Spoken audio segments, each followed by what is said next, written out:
Bonsoir à tous, bienvenue dans Culture Mag. Alors ce soir, je reçois des fous. On les appelle les voyageurs sans bagages. On va vous dire pourquoi dans pas très longtemps. Et nous parlerons de cette pièce qui cartonne en ce moment. Tout le monde en parle. La vie, c'est comme un arbre. Alors la vie est-elle comme un arbre? La réponse tout de suite.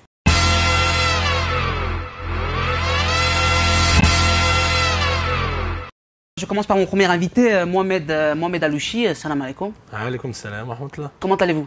Très bien, et toi? Alors Mohamed, présentez-vous en quelques mots avant de parler vraiment de la pièce. Mohamed Alouchi, j'ai 34 ans et je suis auteur, metteur en scène et comédien.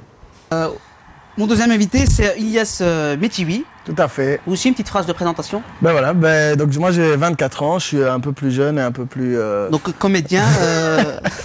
Et je suis comédien, metteur en scène, j'ai mis en scène mon dernier spectacle, Contrôle d'identité, il n'y a pas longtemps. Je joue dans La vie c'est comme un arbre depuis 2 ans maintenant et j'ai fini l'IAD en théâtre et mise en scène. Super, chapeau. La vie c'est comme un arbre déjà. Pourquoi ce titre?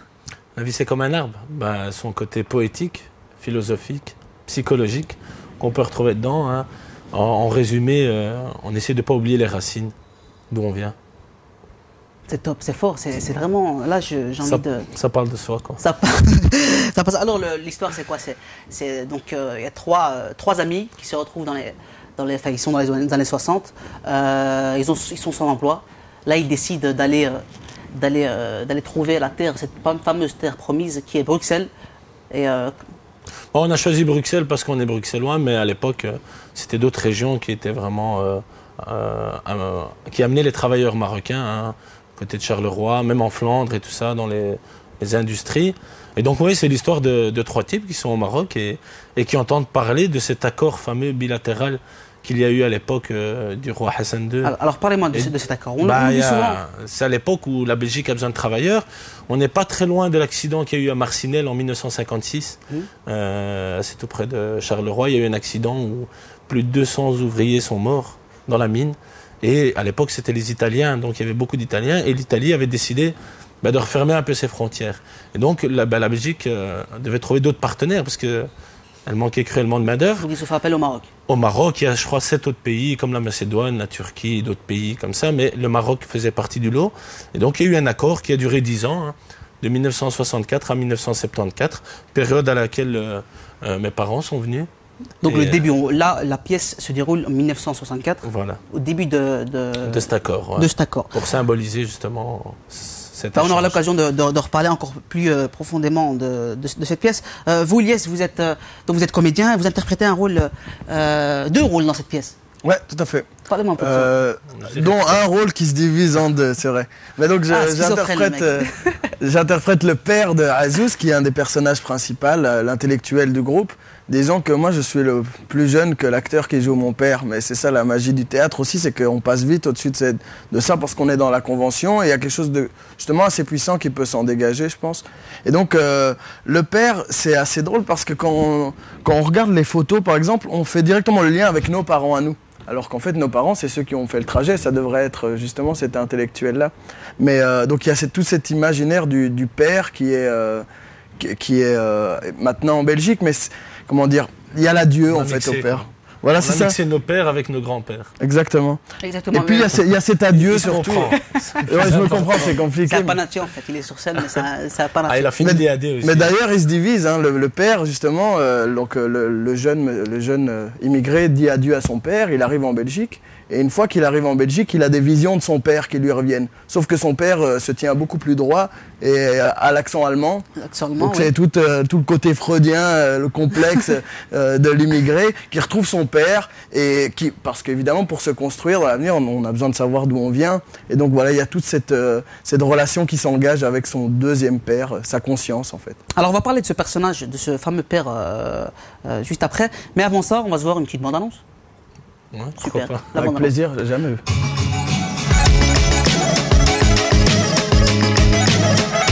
Hola Hassan! Hola Hassan!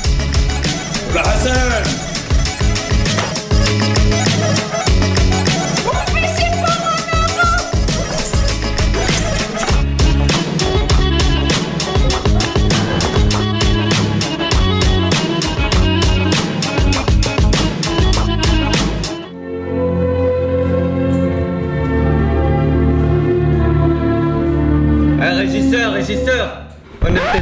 mais faut pas exagérer non plus.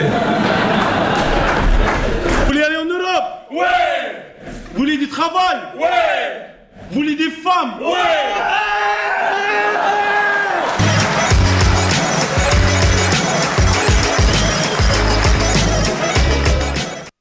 Ben voilà, c'était la bande-annonce de cette pièce, La vie c'est comme un arbre. On a vu qu'elle se déroule au TTO du 1er novembre au 1er décembre. On a vu pas mal d'actions. Ouais, il y a des cascades. Hein, il y a beaucoup de changements de costumes aussi, parce qu'on est 9 comédiens et la pièce de théâtre demande 16 personnages. Donc il y a pas mal de personnes qui jouent 2 rôles, 3 rôles, parfois 4 rôles. Donc, vous êtes 9 comédiens. Ouais. Il y a 3 personnages principaux qui ont des profils totalement différents. Tout à fait, c'était voulu. C'était voulu. Oui. Ouais. Et donc il y a Hamid, le charmeur beau gosse, interprété par Akelissa. Ouais, tout à fait. Il y a Zouz, l'intellectuel romantique, lui qui a un détail mais que j'adore. C'est quand il met ses lunettes, il devient un télo. Ouais. En fait, il est un télo de lui-même, mais il met les lunettes pour être classe et bien parler. Quand il enlève ses lunettes, le démon en lui reprend sa place. Voilà, donc Hamed Azouz, qui est interprété par Mohamed Hirchi et Rachid Hirchi, et Abdelhak, une personne très touchante. Lui, il est très très très très sensible. Et c'est un peu le Charlot de la pièce. Ouais, c'est le Charlot des Trois. Ouais. C'est Charlot des Trois. Est-ce que ces personnalités ont été créées ou vous les avez nous, ce qui est sûr, c'est, vu même l'affiche du spectacle, on s'était dit que 3 personnes d'origine marocaine, ils sont marocains là, clairement, parce qu'ils viennent du Maroc, sur une affiche ou dans un spectacle, on ne voulait pas justement rester genre communautariste, voilà, les Marocains sont comme ça, les autres sont comme ça. Et on a fait exprès de prendre des caractères psychologiques vraiment écartés des uns des autres. C'est pour ça qu'on a le beau gosse qui croit qu'il maîtrise, mais en fait, il se tape toujours la honte. L'intellectuel, parce que tout le monde a autour de lui des gens qui ressemblent à ça. Tu peux être belge, marocain, américain, tout le monde connaît. Parce que moi, Abdelhak, qui joue un personnage touchant, lui c'est le niais, le stupide. Il dit toujours ce qu'il fallait pas dire au mauvais moment, et voilà. C'est qu'il est très touchant en voyant la pièce, on attend juste ton entrée sur scène. Voilà. Et donc voilà, c'est 3 personnalités qui ont la même nationalité, mais qui sont complètement différentes. Et c'était voulu. Et dans la vraie vie, ils sont comme ça aussi ou le casting a été fait en fonction des personnalités. Mohamed Wachen, Akelissam, Rachid Hirchi, voilà, ils balancent sur vous en fait. Tweetez-les. Pour revenir au personnage du père, Ilyas Metiwi, il y a une scène très touchante. Moi, elle m'a vraiment marqué. C'est quand Rachid Hirchi, donc le Hamid Azouz, l'intellectuel, il vous annonce que voilà, il part en Europe, il vous quitte, mais qu'il vous oubliera pas et qu'il reviendra très vite. Et là, il y a un silence de 3-4 secondes. Voilà, il y a une identification, c'est ça que j'essaie d'expliquer tout à l'heure, même si j'étais pas clair. L'idée, c'est que nous, on voit aussi nos parents là-dedans. On voit aussi, tout le monde s'identifie au fait de partir, de quitter sa famille aussi, de voir son père. Et puis, il y a aussi une particularité, c'est que le père, dans ce cas-ci, il cache ses sentiments. Et c'est souvent plus fort que quelqu'un qui va justement les sortir. Donc on lui dit au revoir, on voit que ça lui fait mal, mais il le dit pas et dit c'est très bien, c'est très bien mon fils, bon voyage. Il dit rien. Est-ce que vous pensez qu'on ne parle pas assez de ces sacrifices-là qu'ont fait vos parents? J'ai pas beaucoup entendu parler de ça. La seule chose que j'entends quand on parle de cette immigration, dans les médias, c'est au niveau du vivre ensemble, l'intégration de cette communauté, les générations à problème, la double identité.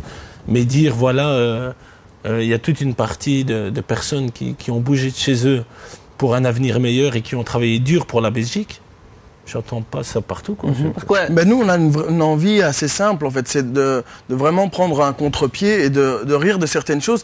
Mais pour nous, ça enlève absolument pas le fait qu'on dénonce ou qu'on se souvient d'étapes difficiles. On parlait du douanier, justement, des étapes à la douane, où en un coup, chez nous, ça devient très drôle. Mais on sait exactement à quoi ça correspond. On sait que ça correspond à une réalité qui est très difficile. Le rire, c'est justement un détour pour peut-être aller justement vers quelque chose de plus fracassant en fait. Ouais, c'est vrai que ce qui ressort aussi dans cette pièce, c'est qu'il n'y a aucune victimisation. Ouais. Je pense que c'est le succès de la pièce. Voilà, on pourrait se dire, bon, ils vont parler... un peu à ça. Qu'est-ce qui parce que j'ai repris l'école, j'ai mon professeur de sociologie qui est venu voir le spectacle et qui m'a dit c'est une des rares fois où j'ai pu venir voir un spectacle qui parlait d'immigration sans me sentir coupable. Parce que souvent, moi j'ai pas été voir beaucoup de pièces à ce sujet, mais souvent apparemment les spectacles qui traitent de l'immigration sont dénonciateurs. Exactement. Et voilà, et pointent du doigt qui est coupable. Alors que chez nous, non, c'est une histoire humaine, on rigole et on parle à tout le monde et ça suffit. Et les gens font leur constat eux-mêmes. D'autant plus que voilà, nous c'est un hommage à nos parents, mais je pense que voilà, l'immigration c'est une histoire belge, en fait pas seulement marocaine, c'est une histoire belge parce qu'elle a rythmé la vie sociale. Ça fait partie des pages de l'histoire de la Belgique. Tout à fait. Et donc ici on essaie d'avoir une vision là-dessus, mais comment dire, il n'y a pas de victimisation dans le sens où je pense que c'est une histoire commune. Je veux dire, moi j'ai des amis belgo-belges en Belgique, je pense que ça fait partie autant de leur passé que du mien. Et je veux dire, je peux pas lui en vouloir. De la même façon, si on parle de la Deuxième Guerre mondiale, moi on ferait un spectacle là-dessus, par exemple. Je pense pas qu'il faille comment dire, s'identifier à quoi que ce soit, parce que il faut dénoncer, il faut réfléchir le passé, mais en soi, on est tous tributaires de ça. On est tous descendants. On a cette histoire, on l'a pas vécue directement, mais on doit se positionner. Il n'y a pas à pointer le doigt vers soi en tant que victime ou vers quelqu'un d'autre en tant qu'oppresseur. Il faut plutôt réfléchir l'histoire pour aller de l'avant. Est-ce que vous pensez qu'il faudrait plus en parler, à commencer par les écoles peut-être ? C'est sûr que l'école est un bon endroit et l'âge aussi. Pourquoi je dis l'âge ? Parce que ce spectacle, pour moi, ça a été un travail sur une identité aussi. Parce que quoi qu'on fasse, on est bien à Maghreb TV pour en parler, mais quoi qu'on fasse, on fera quelque chose... Je te rassure, on n'est pas chez Drucker ici. D'accord. On est d'origine marocaine. Que je fasse du sport, que je fasse du théâtre, que je fasse un projet, quand il réussit, on va dire « Ah, un projet de jeunes d'origine marocaine ». On ne sait plus détacher l'origine marocaine de ce qu'on fait. Et l'identité, pour moi, elle se construit justement au début de l'adolescence. On essaie de se faire accepter par ses potes, dans sa classe, et on se cherche. Et à un moment donné, j'aime bien dire le discours, regardez pourquoi on est venu. Parce que la communauté marocaine à Bruxelles est importante et pas tout le temps bien représentée dans les médias, souvent à base de délinquance ou d'islam intensif. Il y a Aladdin. Aladdin, c'était un voleur. Aladdin. Le seul Disney. C'était quand même un voleur. C'était quand même un voleur, exactement. Voilà, mais ce que je veux dire, c'est de pouvoir permettre à des jeunes aujourd'hui d'accepter la différence, d'accepter les autres et de passer en dehors de tout ça et de dire chacun a une culture avec des origines différentes. Il n'y a personne qui est au-dessus de l'autre. On est des êtres humains sur un même monde. Il faut se le partager, vivre ensemble. Et je pense qu'à l'adolescence, c'est très bien de voir notre spectacle. J'ai vu, le public était très diversifié. Éclectique. Très éclectique, ouais. Il y a aussi pas mal de jeunes. La semaine dernière, j'ai vu une émission qui est passée sur Télé Bruxelles, un soir à Bruxelles, présentée par David Courrier. Il y avait des comédiens invités sur le plateau, qui a dit, en parlant de la pièce C'est comme un arbre, je cite son nom, Pierre Sartenard, il y a un rapport identitaire très clair, horizontal, des gens d'une communauté qui parlent d'une communauté. Cette communauté-là viendra pour ce spectacle-là. On ne la voit pas tellement dans les autres spectacles. Qu'est-ce que vous pensez de... Alors là, je vois que tout le monde veut répondre un par un. Si vous voulez réagir. Vas-y, je suivrai. Clairement, il y a une question qui se pose aujourd'hui dans les salles de théâtre, c'est de savoir comment attirer des publics divers. En gros, je résume, il a dit voilà, vous parlez à une communauté, ouais. Et cette communauté-là vient voir que votre spectacle. Voilà, c'est un peu réducteur. Ouais. Il y a du vrai dans ce qu'il dit, parce qu'il y a une certaine communauté d'origine marocaine qui va voir des Marocains qui parle en plus du voyage des Marocains, donc c'est attirant, parce qu'il y a quelque part quelque chose où je me reconnais dedans, donc j'ai envie d'aller voir. Ce que nous, on a de force dans ce spectacle, c'est que justement, nous, on arrive à attirer tous les publics. On a travaillé avec des homes, on a travaillé avec des jeunes, on a travaillé avec des Belges, on a travaillé avec plein de gens d'origines complètement diverses, et les plus immigrés qu'on ait rencontrés, c'est les Français. Il y a pas mal de Français qui sont venus au Hôtel de la Toison d'Or, et voilà, et ça parle à tout le monde. Et ça, je trouve que c'est dommage que ça n'a pas été dit dans l'émission. Je trouve ça très réducteur. En fait, ils se posent tous la question de comment faire eux, avec leur spectacle, pour attirer des publics qu'ils n'arrivent pas à attirer. Et au lieu de réfléchir sur eux, ils réfléchissent sur la responsabilité d'un public qui se reconnaît, qui a envie de voir un spectacle. Et je trouve ça un peu facile. Ouais, déjà, allez, moi, ce qui m'a dérangé personnellement, et je pense pas être le seul chez les voyageurs sans bagages, c'est que le spectacle n'ait pas été vu par ces personnes. Par ces deux Donc personnes. ça a été critiqué sans avoir vu le spectacle. Personnellement, ouais. Ça, c'est un vrai souci parce que quelle que soit l'œuvre, si c'est, ça peut être plein de défauts, ça peut être critiquable. Moi, j'ai pas de souci avec ça, on n'en a pas. Par contre, en tant qu'artiste, on propose quelque chose. On veut qu'on parle de l'œuvre et pas seulement d'une image, d'un contexte et d'une affiche vue en rue. Après, il faut savoir que dès le début, l'envie autour de La vie c'est comme un arbre, c'était d'ouvrir dans le public. Donc à la base, on n'avait pas d'ouverture dans les théâtres. On a déjà... Ah oui, il y a une autre grosse erreur, c'est qu'il dit qu'on a joué dans les maisons de quartier pendant 2 ans. David Courrier, donc Ouais, David Courrier qui est absolument faux. Moi, j'ai rejoint la troupe il y a 2 ans. J'ai jamais joué dans une maison de quartier. Ça aurait pas été un problème, hein, mais je veux dire, c'est pas la réalité. C'est pas vrai. Donc c'est gênant, quelqu'un qui colporte des mauvaises infos. S'il a dit ça, c'est parce qu'il s'intéresse pas à l'œuvre. Donc il a parlé comme ça, quoi. Voilà, ça c'est vrai que c'est agressant. Après, il faut aussi expliquer notre démarche sur La vie c'est comme un arbre. Dès le début, l'idée était d'ouvrir sur les publics. On a commencé, on a loué une salle, on a fait le spectacle, on a fait 7 dates dans une vraie salle de théâtre à Evere, à l'Espace Toutes. De là, déjà, il y avait cette envie de mixité. Vu que c'était le début, on a invité, c'était des réseaux sociaux. C'est ce qui frappe. J'étais voir la pièce à l'avant-première au théâtre de la Toison Nord. Voilà. Avant que le spectacle commence, une chose frappante, c'est le public. Un coup à gauche, un coup à droite, il y a une forte diversité. Des enfants. J'ai même vu un Chinois. Quand tu vois un Chinois dans un spectacle, c'est que ton spectacle est bien porté. Mais c'est vraiment une envie, c'est ça qui est important de souligner, c'est que ça a été l'envie du début, depuis la création jusqu'à la fin, c'est d'aller vers cette ouverture-là. Et je pense que là où il y a une erreur, je pense que le monde du théâtre, voilà, dans les théâtres, on a envie d'aller vers cette diversité-là. Tout le monde, tous les metteurs en scène, même les plus conceptuels qui font marcher un monsieur tout nu sur des œufs pendant 3 heures dans le silence, ils veulent ouvrir les publics. C'est beau ça, spectacle. Ouais, c'est beau, c'est le prochain spectacle de Voyageurs sans bagages. Mais même lui, il a envie d'ouvrir son public. Maintenant, on remarque que La vie c'est comme un arbre, qui est un spectacle populaire, arrive à faire ça. Alors, une fois qu'on réalise ça, qu'est-ce qu'on fait? Il y a 2 visions. Soit on se dit, c'est parce qu'ils sont communautaristes, ou alors on se demande pourquoi est-ce que ces gens ne vont pas ailleurs. Et je pense que La vie c'est comme un arbre, c'est une ouverture de ce public-là qui pourrait aller voir d'autres choses. Quand on a joué au KVS, les gens qui sont venus nous voir, ils regardaient les affiches des autres spectacles que le KVS joue, pareil au TTO, et du coup, ils vont voir d'autres spectacles. Les gens qui sont venus voir La vie c'est comme un arbre, dans un lieu, découvrent le lieu, en fait, culturel. Donc c'est une ouverture. Nous, on le voit comme ça.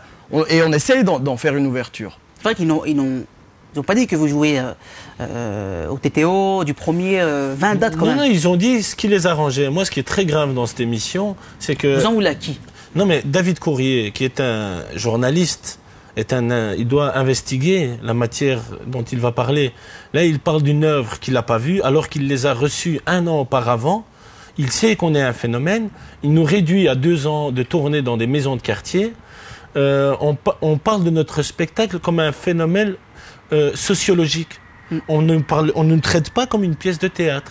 On ne parle pas du sujet de la pièce, la manière dont ça a été traité, les qualités ou même les défauts. Non, on essaie de comprendre ce phénomène. Balayé, quoi. C'était balayé d'un revers. Voilà, et je trouve ça pas correct pour notre œuvre, qui est une œuvre comme les autres, écrite et vue. Et c'est les 15 000 spectateurs en 2 ans qui nous importent. On a partagé ça avec 15 000 personnes pour une pièce de théâtre en 2 ans, et c'est pas fini. Et on est très content que tous ces gens soient venus. On les remercie d'ailleurs. Voilà, ils vous remercient vous pouvez les remercier en live, la caméra juste là. Merci.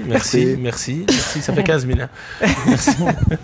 Voilà, Pierre Sartenard, je te jure, wallah qu'il y a de la diversité. Il faut aller voir la pièce. D'ailleurs, si vous voulez offrir lui une place, lui, David Courrier, pour qu'il aille. Ouais, il peut la payer, hein, il est riche. Hein. Ouais, mais... Non, mais c'est vrai que c'est essentiel de voir quelque chose avant d'en parler, simplement, parce que il y a une ouverture à la critique. C'est la déontologie du... Je veux dire, simplement. Tu parles de nous, tu es venu nous voir. Tu es professionnel. Exact, je suis professionnel, mais D'ailleurs, je te tutoie en même temps, je vais tutoyer jusqu'à la fin de l'émission. Bon, on va rester là dans cette gaieté, puisqu'on va jouer un petit jeu. On parle de La vie c'est comme un arbre, mais est-ce que vous connaissez les arbres? Tout de suite, c'est le quiz.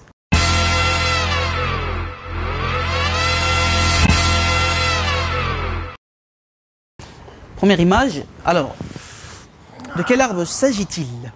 Et c'est un très connu celui-là en plus. Hein. Il est connu, il est Oh, très, ouais. Avec les branches très très hautes, très haut. solides, très très vieux. Ouais. Ouais, très D'ailleurs, très connu. ils le prennent chez Ikea. Ouais. Très très très. Alors, quelqu'un a une idée? Il est très très connu, il est très très vieux avec les branches là au-dessus, c'est un très bon arbre. Alors ça, c'était un baobab. Un baobab. Baobab, voilà, mais ouais, moi je. Baobab. c'est ça. Tout à fait. Là, pour l'instant, 0-0. Match nul. Image suivante. Ah, c'est entre nous deux le combat. C'est Ok. le match, voilà. C'est le Ok, match. c'est un oranger, je sais pas, c'est des quoi l'orange? Je vois pas, c'est tout petit, il est plus proche. Tu veux te rapprocher, vas-y. Hein. Ça, c'est des... C'est des feuilles concaves ou caduques, ça Attends. On regarde. Mais je vois pas, c'est ce qui est jaune. C'est de la des cocaïne. Ouais, c'est de la Oui. cocaïne. Non Non, c'est pas de la cocaïne. feuilles. Ouais, pas un oranger, je sais pas. On l'utilise pour en faire Ouais, des indices. des indices. Ouais. Un indice, j'adore Le cacao. Le fruit qui... Le cacao. Oui, je l'ai reconnu Mais là, directement. comment s'appelle-t-il là? Le cacaotier. Le cacaoyer. Le cacaoyer Voilà. Vous avez un demi-point. Oh yeah, Pas du bois. Image suivante. Bah, le ça. chêne. Non? Ah, C'est dans les régions tropicales, ça, non il y a le fruit. Un Le châtaignier. fruit, le fruit. Comment s'appelle le fruit là qui... Le fruit. Bah, c'est J'ai vu des oursins, moi. Les ours, la main à l'intérieur, qu'est-ce qu'il y a? des marrons. Des oursinets je ne sais Des marrons. Des marrons. Ou des châtaignes. Des châtaignes, châtaignes. ouais. Les châtaigniers. Châtaigniers, exactement. J'ai C'est dit qui qui a le châtaignier point avant, non? J'ai T'as pas dit dit. chénier. J'ai dit chénier, mais j'ai pas dit Chénier. Non, j'ai dit chêne. 2-0 pour j'ai pas Mohamed dit Alouchi. chénier. 2-0 pour Mohamed Alouchi. T'inquiète, vous voir. Ah, bah ça, c'est C'est ça, c'est un dattier. palmier. C'est un palmier, bien sûr. Mais... Donc, voilà. Le palmier, le dattier, on a bien vu. Ça, les on dates. connaît, par contre. Ça, vous connaissez. Vous connaissez, hein. C'est le plus facile à Hein. reconnaître. Image suivante. J'ai pas fait les scouts, moi, c'est ça le problème. Bah, le cactus. Ouais. Merci Avec de me l'avoir laissé. les figues de Barbarie. Les figues de Barbarie. Génial. Vous avez tous les deux un point, mais est-ce qu'on peut dire que la vie, des fois, est comme un figuier de Barbarie? Ben, il y a une chanson comme ça, Ouais, comment elle va? autour du cactus. Ouais, Ah. Figuier de Barbarie, qui pousse dans les régions... il y a des pics partout. Enfin, au Maroc, il y en a beaucoup qu'on appelle plus communément les Hindés. Ouais, mais il faut avoir, c'est ça, il faut une belle technique pour pouvoir Pour bien, voilà. l'éplucher. Alors, comment on épluche Pour en comment on profiter, épluche. ben, franchement, C'est bon pour le transit aussi. Voilà, ça c'était la minute figuier. Prochaine image, c'est un pain, un pain. Et le fruit, comment? Le nom du fruit? une pomme de pain. Pomme de pain, ouais. Ça fait, J'allais le dire. Mais c'est bien, Ça fait, laisse-moi, j'ai dousé gagnes des sur points le un petit début. peu. ça fait de partout. Ouais. De partout. On va peut-être vous départager avec une autre image. Ah, peut-être, Issa Makel. Issa Makel, voilà, c'est l'image. Ouais, il y avait un arbre derrière. On peut remettre l'image d'Issa Makel pour voir. Ouais, remets-la bien. Voilà. Eh, très, très bien. c'est grave quand même. Issa Makel qui interprète Le beau gosse aujourd'hui. le beau gosse. Voilà. Comme Le beau gosse dans quoi, la pièce. il aurait pu Ah, faire on peut un évoluer intellectuel. dans la vie. Il fait aussi le coiffeur dans la pièce. Ouais.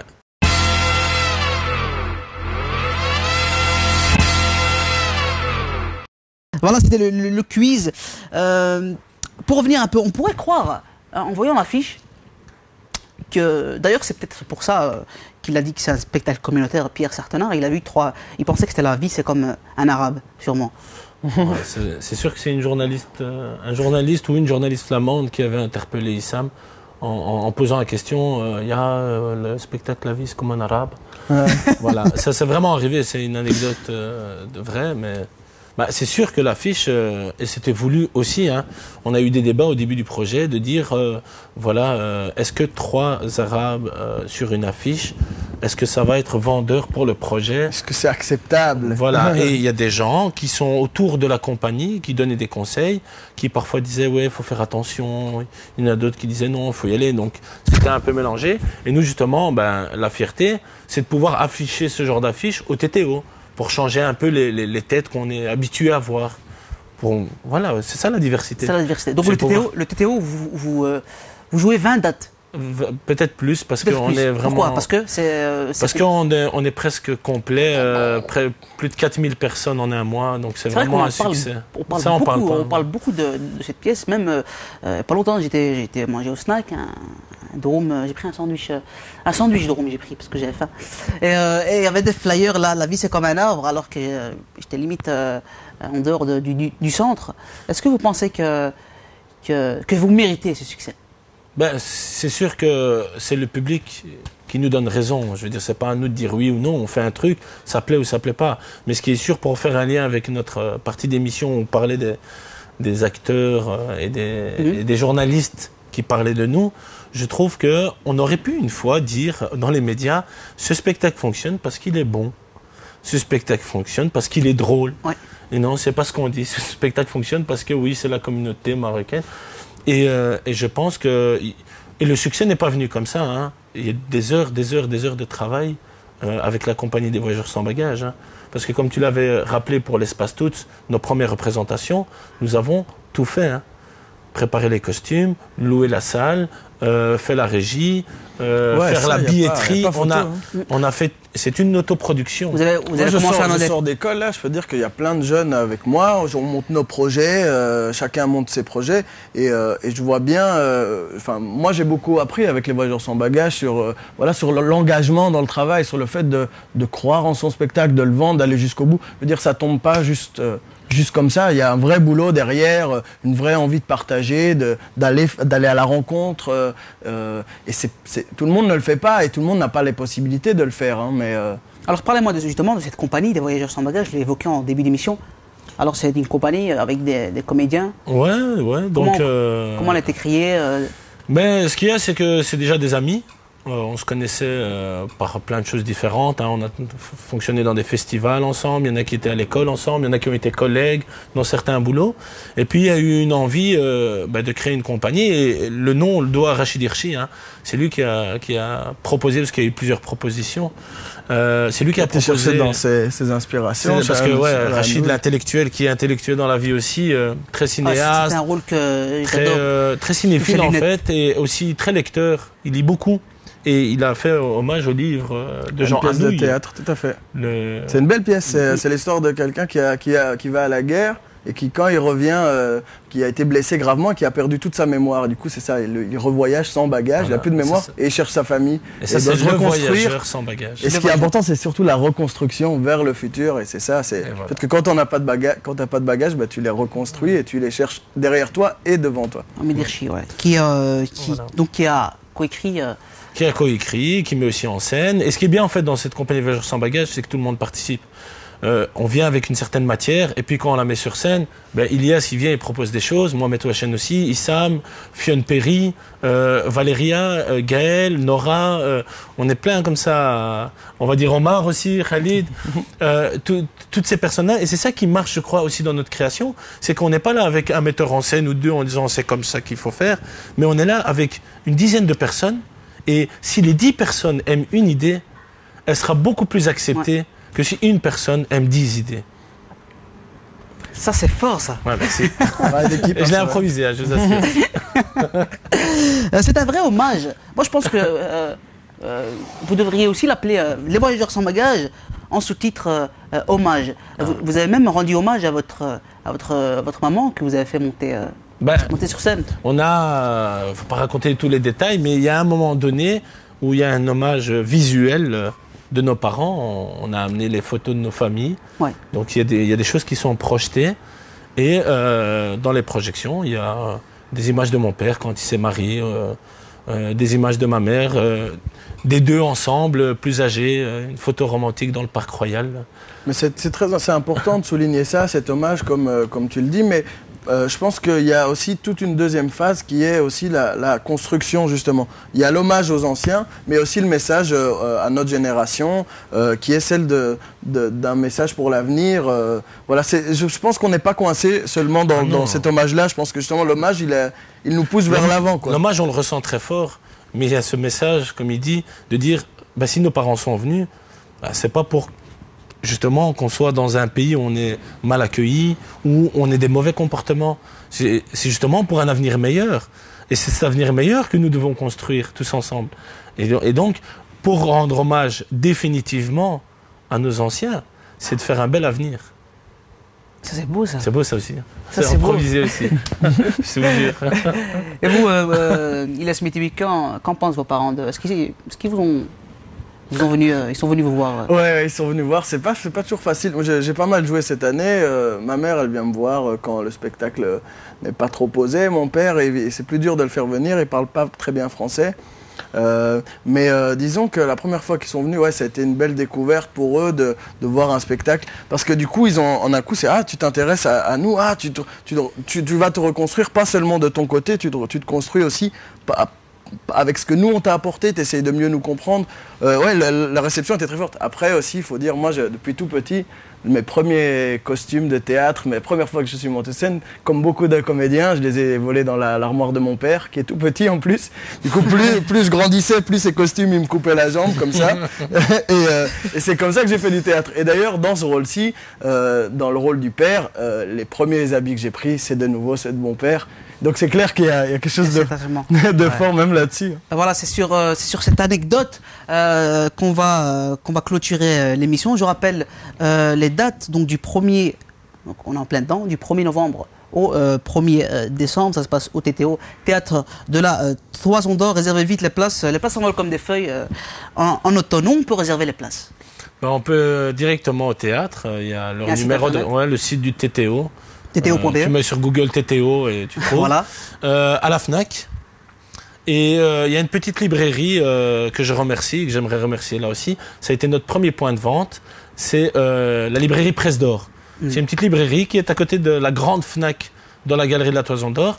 Et là-bas, l'avantage, c'est qu'il ne faut pas faire la file pour prendre sa place. Voilà, c'est avec ce conseil-là qu'on va vous dire au revoir. Merci Mohamed Alouchi d'avoir été avec nous. Toujours un plaisir. Vous revenez quand vous voulez. Merci à toi. Merci à Ilyes Metibi, que du succès dans votre vie de comédien. Quant à vous, chers téléspectateurs, il y a un autre événement aussi qui a commencé, le 12e Festival méditerranéen à Bruxelles. Pas mal de projections de films du 9 au 17 novembre au Botanique et à Beaux-Arts. Un site internet www.cinemamed.be. Merci de votre fidélité, merci d'avoir été avec nous. On se donne rendez-vous très bientôt pour une nouvelle émission. Wassalamu alaikum.